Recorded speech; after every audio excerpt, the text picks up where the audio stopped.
Hi friends, அஸ்ஸலாமு அலைக்கும். Welcome to my channel. இன்றைக்கி நம்ம சேனலில் டேஸ்டியான ஒரு ஸ்வீட் ரெசிபி தான் பண்ண போகிறோம். வாங்க எப்படி பண்ணலான்னு பார்க்கலாம். இந்த ஸ்வீட் வந்து 90ஸ்லேயே ரொம்ப ஃபேமஸாக இருந்த ஸ்வீட். எல்லாருமே சாப்பிட்ருப்பாங்க. இதை நம்ம வந்து இன்றைக்கி ஃபஸ்ட் டைமாக தான் நான் வந்து ட்ரை பண்ண போகிறேன். எப்படி வருது அப்படின்ட்டு பார்க்கலாம் வாங்க. ஒரு பேன் எடுத்துகிட்டு அதில் கொஞ்சமாக நெய் சேர்த்துக்கிடலாம். இந்த நெய் பார்த்திங்கன்னா 3 டேபிள் ஸ்பூன் இருக்கும். இந்த ஸ்வீட்டை ஃபுல் அண்ட் ஃபுல் வந்து நெய்யிலையே செய்யலாம். நான் வந்து ஒரு 2 டேபிள் ஸ்பூன் போல் சன்ஃப்ளவர் ஆயிலும் சேர்க்குறேன். அதையும் ஊற்றிடலாம். 1 கப்பு மைதா மாவு நல்லா அரிச்சு எடுத்து வச்சுருக்கேன். அதையும் இந்த நெய்யிலையே போட்டுட்டு நல்லா மிக்ஸ் பண்ணி கொடுக்கலாம். ஒரு 5 மினிட்ஸ் போல் இதை மிக்ஸ் பண்ணணும். இந்த மாவு லிக்யூடாக வர்றது வரைக்கும் சில பேர் நெய் ஊற்றுறாங்க. நான் வந்து அந்த அளவுக்குலாம் ஊற்றலை. ஒரு மீடியமாக தான் நான் வந்து நெய் சேர்த்துருக்கேன். கடையில் இருந்து பால்கோவா ஸ்வீட்டு எல்லாமே நம்ம வந்து வாங்கி சாப்பிட்றோம். அவங்க வந்து எவ்வளவு நெய் சேர்க்குறாங்க, எண்ணெய் சேர்க்குறாங்க, டால்டா சேர்க்குறாங்க, அது எதுவுமே நம்ம வந்து கண்கூடாக பார்க்காததுனால அந்த ஸ்வீட்டை நம்ம வந்து சாப்பிட்றோம். வீட்டிலேன்னு வரும்போது நம்ம நெய் வந்து அதிகமாக ஊற்றுறோம். நெய் ஊற்றும்போது அந்த ஸ்வீட்டை சாப்பிட்றதுக்கு நம்மளுக்கு கொஞ்சம் மனசு கஷ்டமாக இருக்கும். இவ்வளோ நெய் உள்ளே போகுது, இவ்வளோ எண்ணெய் உள்ளே போகுது அப்படின்ட்டு. அதனால தான் நான் வந்து குறைவாகவே சேர்த்துருக்கேன். நம்ம ஊற்றின நெய், எண்ணெய் எல்லாத்தையுமே இந்த மாவு உறிஞ்சாச்சு. இப்போது இதை நல்லா நம்ம வந்து வறுத்துக்கலாம். இது டோட்டலாக 5ல் இருந்து ஒரு 7 மினிட்ஸ் போல் இப்படி வறுத்தாலே போதும். இனி அடுப்பை ஆஃப் பண்ணிவிட்டு 1 டேபிள் ஸ்பூன் கூட நெய் சேர்த்துக்கிடலாம். அப்போ தான் இது வந்து கொஞ்சம் லிக்யூடாட்டு மாறும். நெய் சேர்த்ததுக்கப்புறமா நல்லா மிக்ஸ் பண்ணி கொடுத்துட்டு மறுபடியும் அடுப்பை ஆன் பண்ணிவிட்டு ஒரு 3 மினிட்ஸ் போல் அடுப்பில் போட்டு நல்லா மிக்ஸ் பண்ணி எடுக்கலாம். ஃபஸ்ட்டு உதிரி உதிரியாக இருந்தது. இப்போ வந்து இந்த நெய் சேர்த்ததுக்கப்புறமா சேர ஆரம்பிச்சிருக்கு. இதே மாதிரி தான் நம்மளுக்கு இருக்கணும்.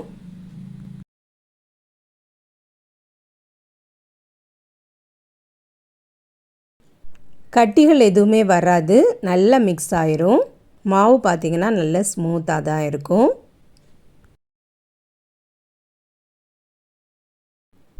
இதை செய்து பார்த்துட்டு நீங்கள் சாப்பிட்டு பாருங்கள். 90s கிட்ஸாக நீங்கள் இருந்தீங்கன்னா அப்போ சாப்பிட்ட அதே மெமரிஸ்லாம் உங்களுக்கு வரும்.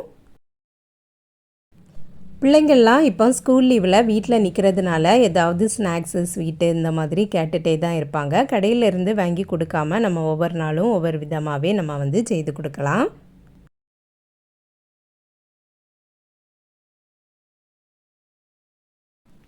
இப்போ பார்த்திங்கன்னா நல்லா மிக்ஸ் ஆயாச்சு. போதும், அடுப்பை ஆஃப் பண்ணிடலாம்.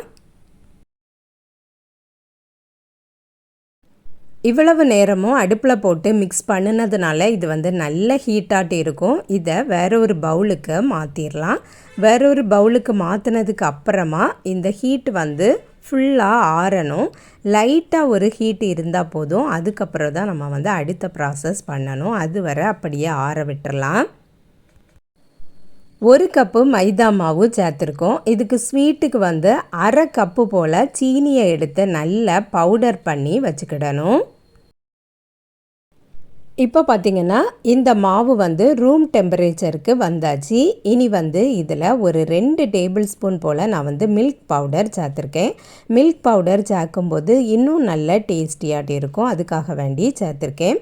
அதுக்கப்புறம் பொடி பண்ணி வச்சுருந்த சீனியையும் சேர்த்துட்டு கையாலேயே நல்லா மிக்ஸ் பண்ணி கொடுத்துக்கிடலாம்.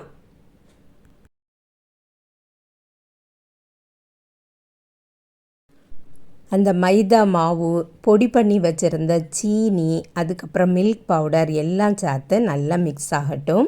இதில் நான் வந்து ஃப்ளேவருக்காக வேண்டி எதுவுமே சேர்க்கலை. உங்களுக்கு வேணும்னா கொஞ்சமாக ஏலக்காய் தூள் சேர்த்துக்கிடலாம்.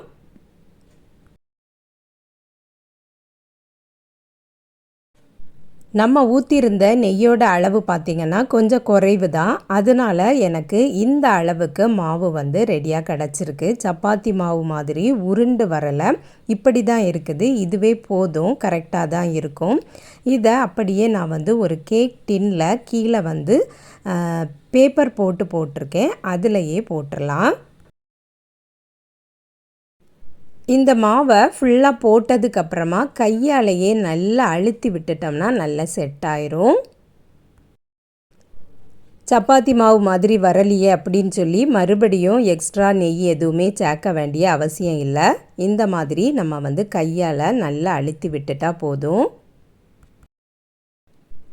நல்லா ஷேப் பண்ணி விட்டுட்டு இதை வந்து ஒரு 10 நிமிஷம் போல் நம்ம வந்து ஃப்ரீசரில் வச்சு எடுத்துட்டோம்னா சூப்பராக செட் ஆயிரும்.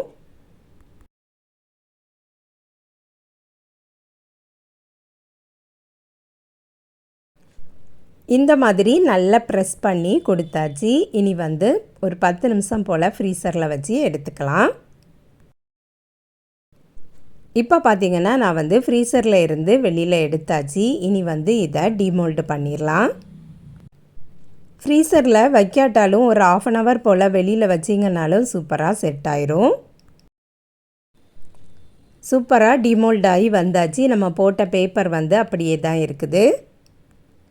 இனி இதை நம்ம வந்து கட் பண்ணி எடுத்துக்கிடலாம். ஃப்ரீசரில் வச்சதுனால கட் பண்ணுறதுக்கு கொஞ்சம் கஷ்டமாக தான் இருந்தது, ஆனால் சாப்பிட்றதுக்கு நல்ல ஸ்மூத்தாகவே இருந்தது. இந்த மாதிரி நான் வந்து ஒரு பெரிய கத்தி வச்சு உடச்சி எடுத்துக்கிட்டேன். அதனால் ஷேப் வந்து அன்ஈவனாக தான் வந்திருந்தது. இந்த ஸ்வீட் வந்து வெள்ளையாக தான் இருக்கும், அதனால் நான் வந்து இதில் எந்த கலருமே சேர்க்கலை.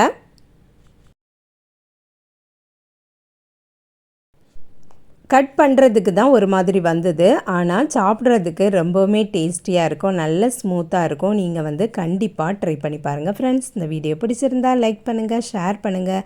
நம்ம சேனலை இது வரைக்கும் சப்ஸ்கிரைப் பண்ணலைன்னா சப்ஸ்கிரைப் பண்ணிடுங்க. நெக்ஸ்ட் வீடியோவில் வேறு ஒரு ரெசிபியில் சந்திக்கிறேன். அஸ்ஸலாமு அலைக்கும்.